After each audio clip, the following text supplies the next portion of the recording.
I would say, though, if I had to bet on it, it would be unlikely.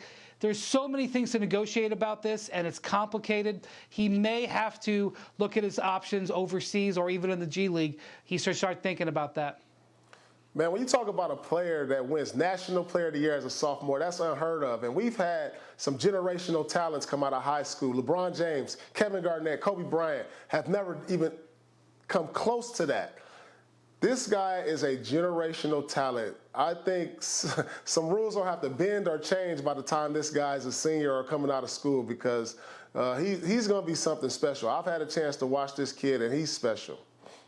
Look, it feels like there's been momentum toward getting rid of one and done, but as Brian says, there's a lot of bureaucracy. I heard 2021 for a while, but then a lot of the negotiations haven't happened yet. And of course, this stoppage due to coronavirus is going to shift everything, so we'll have to see on that. All right, let's move over to the Knicks, because according to SNY, quote, several coaches believe that if interim coach Mike Miller is not retained, Knicks president Leon Rose has his eye on, yes, Tom Thibodeau becoming the Knicks, wait for it, 14th coach in 20 seasons, guys.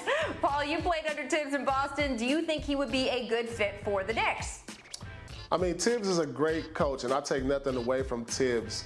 But I think with this young group of talent that's in the NBA today, I'm not sure if that's a great fit. Who I would like to see in that position is somebody like Ty Lue or even Jason Kidd. You know, I think they're younger. You know, they're not as far removed from being in the NBA. I think they understand this generation. You know, a lot of players that Tibbs left bad taste in their mouth when they left from playing with him. I mean, you know, we've heard a lot of things about Tibbs practicing on game day and running these kids into the ground. So, but if he can change his ways, you know, he's a great coach. But, you know, we'll have to see. It's hard to teach an old dog new tricks. We know that. Tibbs is never changing his ways. This, I think we can say for sure. When Leon Rose started the basketball representation business at CAA a decade or so ago, 15 years, whatever it was, Tom Thibodeau was one of their key early clients. And their connection goes very, very deep. And that's why he's expected to be at the top of the list when they move on to that.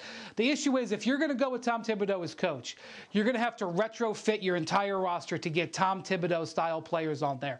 He's not the type of guy who can come in and coach, 12 guys that you give him. And we learned that in Minnesota when he couldn't get guys like Karl Anthony Towns and Andrew Wiggins to play the style that he needed, so much so that he had to go out and trade for Jimmy Butler and sign Taj Gibson and do stuff like that. So if you commit to Tibbs, it's a huge commitment across your whole roster.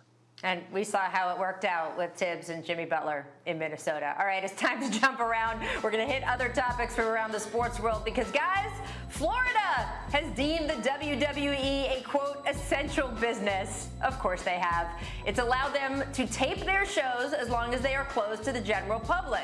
Essential services in Florida now include, quote, employees at professional sports and media productions with a national audience. Now, infectious disease expert Dr. Anthony Fauci talked this morning about no fans in the stands for resuming sports. Does that mean that this is an avenue and that we could quarantine in Florida, Brian? Well, look, real talk here, there's a reason why all these commissioners are working with the president, because you're going to need political support to open sports again, no matter what you need. And so having this in Florida is a gateway to other opportunities, whether it's the NBA or anybody else. And that's an important aspect as we go forward, no doubt.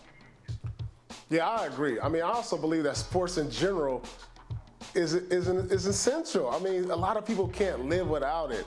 I mean, we wake up on our daily lives. It brings us all together. It gives us something to talk about. I mean, you can go another month with Netflix. People are literally dying out there. That's why are we all salivating right now for this Bulls documentary tomorrow? Because we can't live without this stuff. Why are we watching these throwback games of Kobe tonight? Because we can't live without it. It's definitely an essential business.